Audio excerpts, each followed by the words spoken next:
Hello and welcome to the Thoughts On series, where I basically dish out my opinions on a Destiny season or DLC, but with less focus on gameplay and more on narrative, this time in video format. Those of you who follow me on Twitter and have seen the previous entries, welcome back! That being said, let's dive into it. Unlike the usual, the story will be placed at the end of the list before the conclusion, as I have a lot more to say than usual. So let's start with PvP. We actually got news. Before we get to said news, however, let's start off with the stasis nerfs. It's been a long time coming. Unfortunately, it's apparently been neutered in PvE as well, but given how sparingly I've used Shadebinders since it was nerfed into the ground during the early weeks of Beyond Light, I personally haven't really noticed.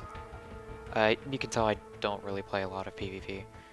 But a lot of people do, and luckily news came when Bungie announced that they'd be bringing in some maps, be they old or new, during Season 16 to 18 in a massive Twitter thread. This is good news, and we even have confirmation about Rift coming back and other game modes being worked on. We also have insight that apparently the last year has been just working on foundational stuff, but that does beg a question. Why didn't they just tell us that? For months on end, there was nothing but silence when an easy "we're doing foundation work" would have been enough to tie people over until this massive drop of information. It's strange, but the news is welcome regardless. I know I mentioned I don't really play PvP that often, but new or returning game modes warrant checking out. Still, Bungie, please be more transparent earlier on with this kind of thing. Anyway, the new seasonal activities are Override and Expunge, both of which involve trips into the Vex network itself, a massive data space where the Vex do all their planning. Both are overseen by Mithrax mainly, and lead to the destruction of the oppressive and subjugated minds, links in a chain to the final boss, Curia. The art style of this place is pretty damn awesome, and the music helps significantly. I really like the feel of the network areas, even if the beginnings of Expunge are always the same. The further corruption with the addition of the Taken Blights only helps in my opinion, turning the already interesting Vex network into a blighted hellscape. Override involves 3 bosses, Tacitus, Portunos, and Thesmote. That's right, I know their names offhand. These are the subjugated minds commanded by the oppressive minds to spread their corrupted influence throughout the network. This whole thing rotates through yet another 3-week cycle, making me wonder about how the Dreaming City's doing now that the curse is being affected by cryptoliths.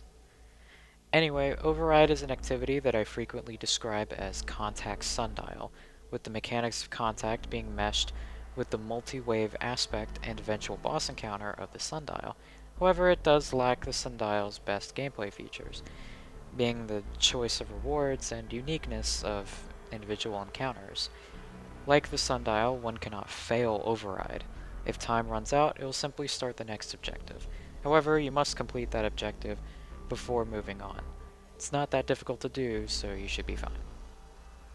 Expunge is more interesting as it's more tied to the narrative.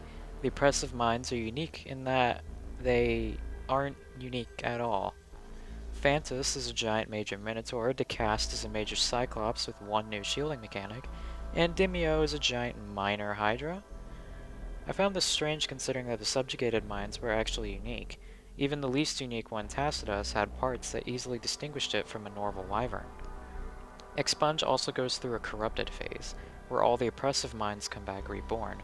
However, despite the Taken corruption, none of the minds actually change. This was a tad disappointing for me, to be honest. I think that they'd be taken, since the whole operation was being conducted by a Taken Vex Hydra, one that can make new Taken. Speaking of which, Curia. Curia is the final Expunge boss and is probably the most interesting boss to fight simply because it has more mechanics. It's not beefy in the health department, which is about the only downside I have about the fight itself. The alternating shield / minotaur thing is really cool, and when it started throwing deletion blocks, I actually was surprised.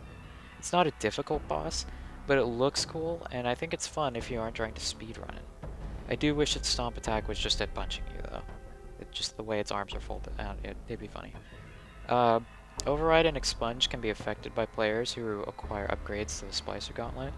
Some do things like reduce the amount of damage taken by lasers, others give you more rewards, and some even allow you to skip whole parts of the activity. I think these are pretty good and maybe the best version of this type of grind to date. I know the hammer upgrades gave you more and better rewards, but upgrades that actively make your time in the network easier only make more sense given the context. That being said, I really wish they'd stop rehashing the prismatic recaster from Arrivals, since that's essentially what the Gauntlet and War Table are. I think this is much better than the War Table, as I mentioned earlier, but it's time we moved on. Kind of like how Vex Offensive and Sundial were light menageries. Moving on, the Lost Splicer is the first and only mission in Season of the Splicer, which is more than I can say for Season of the Chosen, so that's one thing this season has for Chosen. This mission is a pretty good introductory mission to a seasonal plotline, and it reintroduces Mithrax, who some people have known since Vanilla D2 in the questline Enemy of My Enemy on Titan. Override, Last City, is a title that invokes absolute dread. It's the first attack on the city since Black Armory, and the first full-on assault since the Red War. That's insane. Thanks, Lakshmi. The activity is largely the same, but the fact that it's in the city makes it just a bit more urgent. I have to give credit to the dialogue as well, as it makes the sense of urgency even more upfront, unlike Scourge, which had no dialogue outside the intro, so you didn't really think about the nuke-strapped Insurrection Prime until after it was over. Side note, now that I'm thinking about it, Insurrection Prime really is just a Metal Gear. Anyway. Here, you know the threat, and you know the stakes immediately. Though I'll admit, I'd rather the Vex have a little more behind them, given that they were walking into the home of their second greatest enemy. Also, they had Stormtrooper aim, which, I mean, come on, they can simulate causal beings. Half the people in the vicinity should be dead. Also, the cutscene in general has me mixed. I actually like the main focus, with Saint and Mithrax fighting off hordes of Vex, including a moment where Saint lifts up a retreating Eliksni civilian. Given the coloring of their clothes, I'm inclined to believe this is the one who asked about trust in the first mission, which would be kinda neat. However, not everything can be as majestic as a blight-covered city, as we have moments of Osiris just kind of standing there in the distance, looking suspicious. I'll get to that point later during my lengthy narrative rant, but the point is that I'm not a fan. Also, Friendly Harpy is there. Apparently this one used different sound effects files that generate a Morse code signal, and apparently it's Asher. This doesn't make sense as he was being converted into a humanoid unit, but okay. Bungie, please just make another unit friendly. We can't keep getting harpies with no explanation. If Kabir ends up being a harpy, I'm gonna lose it. Anyway, the Helm got some changes this season with the introduction of the Eliksni wing. Here you'll see Eliksni and human engineers working together in various ways, be it talking to each other or working on the wing itself. And here as well as a Splicer servitor barely kept alive by machinery. It's a shame that House Light moved in during a time where power was failing. It can't have been good for the servitor. Then again, the Endless Night's over, so hopefully that servitor can rest easy now. In addition to the changes to the Helm, there's a new section in the form of the Eliksni district, which is the old Batsa district from Scourge of the Past. The destroyed frame of Insurrection Prime is still there, sat down in a place that no one would do DPS from. This place is entirely filled with members of House Light and has many scannables the player can find that are narrated by Mithrax's adopted daughter Ido that tell various aspects of Eliksni culture, which is neat. These are pretty cool additions overall. On to Transmog, a not good addition. When Transmog was announced, I was one of many that thought it looked really bad. However, it wasn't quite known how bad it was until it was actually released, with the whole process of getting a single piece of synthweave taking way too damn long. It makes the grind and the actual cap way worse. I don't understand how the transmog system could be this bad when it's so simple. Ultimately, Synthstrand is getting removed, but that was only part of the problem, a problem that was only brought forth by a timer. With the grind for Synthstrand removed, the logical next step is getting rid of the stupid 10 synthweave a character per season cap, right? That's arguably the core issue with this system. Listen, you can buy synthweave through Eververse. I'm not here to argue whether that's good or bad. That's up to the consumer. The issue is forcing a cap on the grind, thereby requiring you to buy it if you wanted everything in a reasonable amount of time. People who want to skip the grind can buy it with silver, but don't put a limit on the people who want to play the game. Moving on, the question I will pose here is a tough one. Is the Destiny 2 Vault of Glass Redux better or worse than the original raid in Destiny 1? On the one hand, we get rally flags and checkpoints that can be started whenever, rather than no refreshes and instant start encounters. However, the Oracle mechanic is bullshit and there are too many harpies at Atheon, though I think those may be whatever. Those aren't the only changes, of course. The lighting's been redone to fit the Destiny 2 style, and it's actually done really well. I like the Templar as well a lot more visually than I did before, and I think past Venus really feels like it's the hottest place in the system, as it should. While I think D1's future Venus looked better, the new one isn't bad at all, and I'd still consider it wallpaper worthy. I'd say they're pretty even in that regard. Venus on the outside looks great too.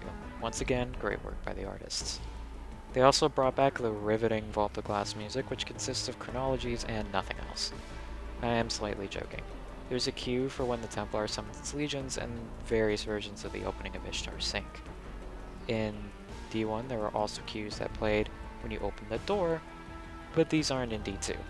The Venus Patrol music was brought back, but that's not a VOG exclusive, so I don't really count that. Mechanically, the encounters vary. Opening the door is very much the same, but with Cyclops spawning every few seconds. It's not much, but one could argue it ups the danger factor. Confluxes is mostly the same, but with ultra-level wyverns that spawn that can instantly wipe the team if they sacrifice. I kinda like this addition as it's not too much of a hassle, and adds a fair amount of challenge to what's essentially a glorified public event. There are also Overload Minotaurs that spawn during the Legion sections, but they aren't too bad on normal difficulty. Oracles is the first big change, with you having to shoot them in the order they appear. This is a neat idea and concept, but I think it gets annoying after the encounter's over, as both Templar and Atheon have the same mechanic. Though my raid team has a strategy nailed down, it can be a little bullshit sometimes. Templar is strange. The relic is mostly the same, but without the ability to cleanse, which kind of denies it one of its lore-defining features. However, the encounter itself isn't much different with the exception of the oracles, which you once again have to shoot in order. While the initial wave isn't difficult, Bungie for some reason decided to spawn some in the middle of the fight. Whoever came up with that idea, I swear I just want to talk. Anyway, this would make Templar a very annoying encounter if you don't have a viable means to kill it within a minute, which means Master is probably hell. And not in a good way. Unless you're playing the game constantly. Moving on, Gorgons follow their D1 heroic mode versions with only slightly altered pathways, and here's a chess puzzle which can be difficult to pull off if you aren't careful. However, it's pretty much the same, and the Gorgons now have more effects that make them look even better than before. Gatekeepers is by far my favorite encounter now. While I hate the idea of the Relic Bearer not being able to go into a portal again after one jump without waiting a minute, the strategy my team had down makes this encounter a good game of tag. The Overload Minotaurs replace Praetorians, but are pretty easy to deal with on normal. The Praetorians in the past and future are shielded, but can be destroyed by a person holding the relic. Inside each portal is a conflux that must be defended like before, and just like before there are wyverns, this time majors. It's a fun encounter that culminates in a single conflux in the present, with 3 wyverns and 3 alternating Praetorians. I love this encounter. Atheon, however, I'm mixed on. The Oracle mechanic is back, and while my team has that down pretty well, I don't like the mechanic by this point, and it's also a huge pain in the ass on contests, especially with the overabundance of harpies. I cannot tell you how many times I've died to the normal harpies. Seriously, they're my biggest problem with the encounter. In addition, one person may get detained during DPS. While it's fine and adds tension on its own, if anyone else is caught, they will get neutralized, which can render the entire DPS phase pointless. I am mixed on this edition due to that part alone. The loot is much the same, with 3 exceptions: Praetorian Foil, Praetus Timepiece, and Atheon's Epilogue. The removal of these weapons is not cool. I miss Atheon's Epilogue, and I don't understand why they wouldn't bring the whole VOG suite back. Maybe they just weren't as memorable, but there's a lot of people sharing my sentiment on their removal. The challenges are also a thing, and vary in difficulty from encounter to encounter. I think the only ones that are a pain in the ass are Atheons. How you are not able to accidentally kill a single supplicant is beyond me. Overall, I don't think this is a bad redux. If anything, I'd say this is a neat reinterpretation of the Vault of Glass that easily outclasses any other remake of any other D1 activity that's present in D2 currently. However, with that in mind, I'd rather that they not bring any more of these raids back.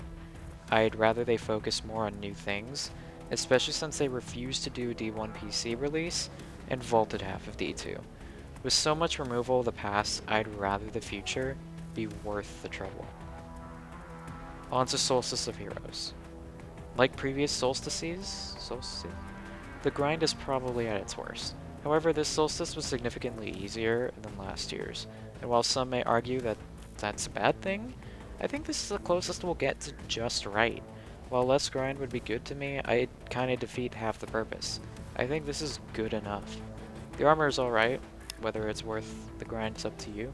However, I'll say that the different challenges between this year and last year's means if you don't play Trials at all, you'll probably finish this year's Solstice set completely before you finish last year's. That's where I'm at.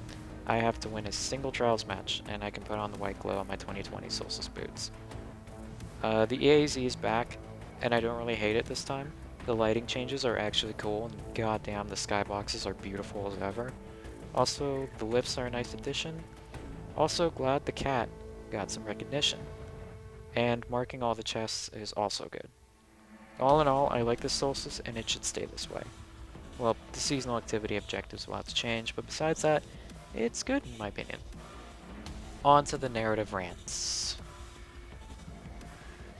The Vex are probably my second favorite alien race. They're just really cool, and Beyond Light and Curse of Osiris combined really make you feel that they're a threat if you read into it. That being said, the Vex don't really feel like a threat here. That's actually no fault of their own, but rather the fault of what's controlling them. To see the network is really cool, but it's being subjugated by a Taken presence, Curia. This is a plot point I've been kind of waiting to see, but also dreaded in its entirety. My opinion going into this season was, okay, it's Fallen and Vex. We can still have Curia. I then proceeded to read all the text lines for this season because my curiosity knows no bounds and saw that Curia would be defeated. Despite wording at the time, the lack of any word after its demise has me believing it's really dead. This is an issue on one simple front. See, I don't care whether Curia dies in a strike, a mission, an adventure, whatever. I already said that I thought the fight was fun. My problem comes down to narrative potential. Curia was never strong, but Oryx intentionally remarked that he left a partial bit of its will intact in order to surprise his sister, Savathun. Since then, Curia has done absolutely none of that. It's this reason why I believe it is not dead. That and its head is covered in simulation lines, and its death animation was very cubical. So, I don't really like this sudden death. I get that it's a pawn, but it's a pawn with a different purpose, a different master. Oryx's will must be fulfilled, and Savathun's been doing nothing but trying to destroy it. For him to get the last laugh post-mortem, to be fair in any way, would be the ultimate poetic justice for the crimes the Witch Queen has committed. She is far past the line for atonement.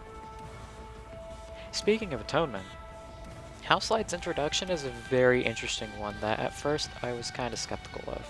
I thought it was too early, or not big enough. However, given the way they did it, this is probably the best foot forward. Maybe not the situation itself, but getting introduced to the one house willing to work with us before going full-blown Kell of Kells and determining the future of the entire Eliksni race. That can be the next seasonal year, while the Traveler can still choose a Kell of Kells. Anyway, my issue with the Eliksni is the difference between how the scenario of moving in is handled in lore versus how it's handled in the game. In the lore, we get deep, nuanced dives into individuals of both species as they discuss the changes in present times and the horrors of the past, and it doesn't shy away from showing you all faces of each side. We have Eliksni civilians who have personally done nothing to help the old houses commit genocide. We have former warriors of those houses. who seek refuge because they started a war that may end with their extinction and fear the beings created to stand against them. We have people in the city who are willing to open up and have talks with House Light because that's just who they are. Even people like Drifter, who has a brief back and forth session about eating people. Then you have the people like Saint, who've seen the terror the Fallen have brought on the system, and their understandable reluctance to open up. Two of the most interesting lore bits about this whole thing is the Achilles Weaves a Cocoon lore book and the lore tab for Survivor's Epitaph. The former is a story of a former leader of House Devils, currently known as Namrask. He is an old warrior who severely regrets the idea that he may have started a war with humanity that his species is now paying the price for, whether they deserve it or not. It's a very interesting read, and I recommend doing so, because it presents a different view of, without tiptoeing it, the truth. Survivor's Epitaph is about Lord Shaxx having a tough conversation with Mithrax, about how they've killed many of each other's kind, and even their own kind, eventually coming to an understanding. The lore doesn't shy away from letting you know whether humanity or the Fallen shot first, but it also does it in a way that can lead to understanding and beyond. I emphasize the idea of the old houses shooting first because it's something the in-game story seems to kind of gloss over with few exceptions. I'll talk more about Lakshmi in a bit, but Ido says something very interesting during the second wave of scannables. She says that, for all the hate Lakshmi spews, half of what she says is true. She goes on to pretty much state that the old houses are the ones to blame for opening fire on a nearly extinct humanity. This is a correct viewpoint. The actions of the city weren't for no reason. They were retaliation for years of raids and assaults on human settlements and cities. Saint is the best example of someone who's lived through all of that, and so his initial anger is absolutely justified. Dare I say it, Lakshmi's is too. She lived through London. Imagine being a person who survived the collapse, the single most devastating event in history, and as soon as you find a proper settlement to crawl back to, another alien force arrives to destroy it. Kick you while you're down. However, the way the in-game story phrased it seems to gloss over it all. We seldom get discussions about these events like Twilight Gap or Six Fronts, and Lakshmi seems to be the only one pushing events like those out into the open for discussion, to which everyone ignores. Again, we're getting to the Lakshmi bit, but a lot of her talking points are kind of warranted at face value, and I've seen so many people just not bring it up because it's taboo or something. An alliance with the Eliksni is a big deal, but the way that this is being done just doesn't feel like the right way to handle this situation. At least not in-game. What ultimately needed to happen is Saint opening up to Mithrax. This is good, I like this, and besides the normal speediness of seasonal storylines, it didn't really feel forced outside of that. Thanks to Dawn, we understand who Saint is. We know that he's a caring guy, and we know why he did what he did. We fully understand him. But he doesn't understand Mithrax. We, the player, understand, but no one in-universe really does. Saint's story arc this season needed to happen, and I'm glad it did. Thanks to the final override, people are starting to see that House Light is genuine. Ultimately, everyone just needed to have their own Saint arcs. Though I understand it won't be as simple for people who've had people die because of the Fallen of old. This is a tough road, and the in-game story only really does that with Saint, because they made the only other person who's angry with the Eliksni a total maniac. Now onto the Lakshmi bit. I'll admit, I never really liked Future War Cult. I was a dead orbit for life kind of person. Anyway, Lakshmi is interesting because she's the only one after a point that brings up these arguments that I'm making, and people keep ignoring her, so she progresses into more radicalized and standoffish territory with the Vanguard. Ido said half of everything she said was true, and if you look at what she's saying, you may come to a similar conclusion. I'll get to the lies in a second, but I really need to hit a point home here.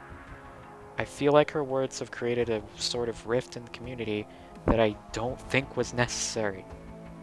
Is it wrong to agree with some of her talking points but denounce her actions? You can like a person's points, well, half of them in this case, and hate the person themselves. Moving on. Most people in the city have heard about the Eliksni as the Fallen, monsters with 4 arms that terrorized humanity since the end of the collapse, bringing a handful of them into the last safe city in the entire system was not the best idea. Ikora completely ignored the consensus, and the fact that this act took place while the city had been plunged into a literal endless night was worse. Again, we, the players, know that Mithrax is a good person and won't betray us, but the other characters have to get there. It's like how we knew the pyramids were coming before Shadowkeep, but no one else outside key characters did. People have to give some of these characters some leeway. So we come to the end of the season, and I just think that the way Lakshmi was treated was just wrong. We should have tried to explain to her why she needs to let go of the past, or why the device is insane, but we only briefly touch on the latter, and we never do the former. Instead, we just left her to her own devices, and shut her out when she tries to say something. Like, you either try to talk to her, or you silence her permanently like Kaido suggested. You don't take this middle road because it leads to things like the epilogue. So of course, now it's time to discuss her lies. Yeah, she lied a lot. I know, I just went on a rant about how half of what she said is true, and why her character was wasted as all hell, but she turned from a person who made reasonable arguments to a very certain type of person really quickly. I mentioned earlier that I denounce her actions. This is where that part kicks up. It's absolutely wrong to open up a Vex portal in the middle of the city that you supposedly say you're trying to protect. But that brings me to another point. The epilogue. All factions leave the city? Really? New Monarchy goes with Dead Orbit? Really? Not only does New Monarchy fundamentally oppose leaving the city, but Dead Orbit thinks everyone who isn't them is an idiot. Yet despite that, Dead Orbit actually coordinated with the city dozens of times in the past decade. But now they decide to leave? What, did Hideo offer them 1,000,000,000 credits in the New World or some shit? This is just a really stupid way to go by this. They removed faction rallies, and instead of making the factions like D1, they just removed them entirely. I don't understand what was difficult about making them vendors forever and just never doing anything with them like Hawthorne. At least the generic Dead Orbit NPC lady is still there. I'd die for her. I guess to sum this up, I'll read off a comment I saw on a forum post regarding the subject. The major issue with the narrative of this season is that the story itself seems unwilling to even entertain the possibility that there's justifiable reason to not accept the Eliksni, while any of the counter-arguments are relegated to lore tabs. So my point here is that Saint isn't a monster for starting the Crusades. Though he isn't totally absolved, it was warranted for houses like the Devils. The old houses that we dismantled in D1 were horrible people. House Light is good, and even the people in it that were part of the old houses and the wars they started know, in the lore at least, what they did, and they understand that it was wrong. Saint's story arc is the best part in all of this. Lakshmi's original talking points, when taken at face value and not with the context of bettering her own position, are actual talking points that shouldn't just be ignored, but rather discussed until reaching common ground, or an understanding. And then, we come to word on the street that Lakshmi and her followers were only bad because of Savathun's corruption, which got to a point where people started singing a variation of the viral chant, which I will not be humming here, because at this point, the only time I find the Shadowkeep theme enjoyable anymore is listening to the actual DLC music. But doesn't that not make everyone less accountable for their own actions? If it's all Savathun's fault, then why are we bagging Lakshmi and calling people a racist for even trying to bring up things like Twilight Gap? Anyway, with the introduction of Curia, it means we had to get the Savathun link in there anyway, and it makes me worried, to be honest. Because Savathun is a very interesting character, and I mean that both in the good and bad way. On the one hand, she's a trickster goddess of deception that has infiltrated civilizations for eons before ripping them apart from within. On the other hand, she's been built up for way too long. On one hand, she's devised a very clever scheme with the Dreaming City. On the other, Amogus. I really despise the idea that Savathun is walking around in the city disguised as someone we know. I'd be more alright with it if the hints were subtle or vague, you know, like everything else Savathun has touched. But Bungie seems insistent on pushing the idea that Osiris is off. So much so that it's literally all people talk about. So here's why I despise the idea that Osiris is an Osiris. Bringing the crown and Curia to the city, especially the latter, is an Osiris move. Did you not know the man got exiled and Mercury is gone? Was this not the same man who simulated a Vex mind, the one who converted Mercury, mind you, thinking he could control it? My guy chased Zur illegally. He possibly entered a pyramid and dragged the seed of an ancient tree from it. My guy is reckless and he's arrogant as all hell, and there's no one to ground him anymore. Most of his bigger actions and dialogue aren't suspicious until the epilogue, but some things, especially the writing around him, are not as subtle. It's so bad that it makes me think it's a red herring. Bungie's usually really good at hiding things. I mean, let's look at Savathun herself. You think she's in some faraway black hole in distant space, and then boom, she's been in the city for quite a while by this point. Or how about all the vague stuff about the darkness? How they're setting things up that almost no one notices, but becomes really interesting when you piece it together. But then you come to the season of the Splicer, with dialogue that says, and I quote verbatim, "I'm overturning all hidden records and full archival access to Osiris, but no one else." Did you catch that? But no one else. Bungie, please tell me you're fooling us. This is ridiculous. If Osiris turns out to not be Osiris, then this is not the way to do it. This isn't eldritch goddess of lies and deceit writing. This is... we've all seen Loki before, right? It's just so obvious in a way that's not right. Also, there's a lot of character development that could be had, and having it be, oops, not Osiris, just kind of ruins that. You might want to deal with the fact that he lost his ghost. I mean, it's not like that was a lie. Segura is dead. There is literally no one that can ground Osiris. We've already established that Saint can't even ground Osiris. We established that years ago. Like, come on. Now, on to the fact that she's wormed her influence into the city, since the entire Endless Night is laced with a viral chant. I kind of find it interesting, to be honest, and it can present really interesting scenarios.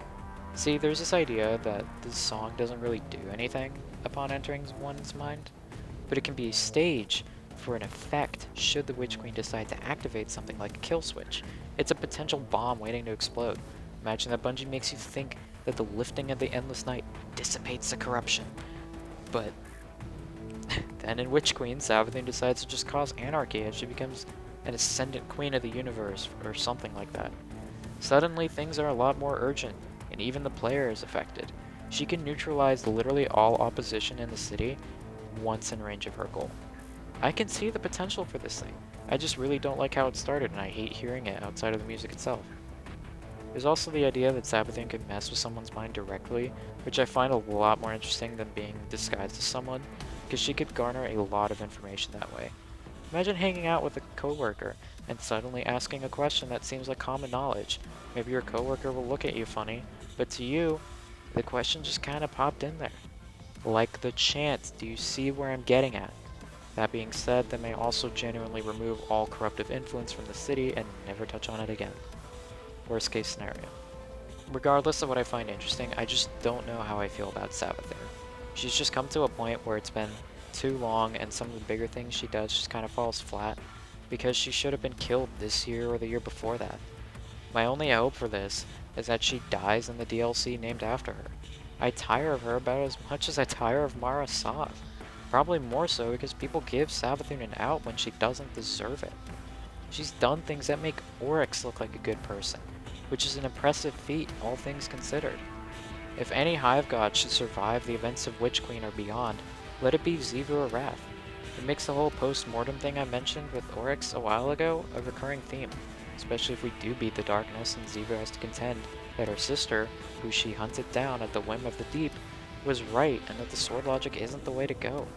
Just saying Xivu doesn't deserve to die a final death just yet, but Savathun absolutely does.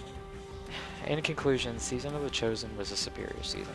Splicer is nowhere near worthy quality and is still above Hunt overall, but ultimately there are bits and pieces in the in-game narrative, and also in systems like Transmog, that bog it down so much. I can't help but feel as if Witch Queen is actually giving off the opposite vibe to what Beyond Light or even Shadowkeep gave off.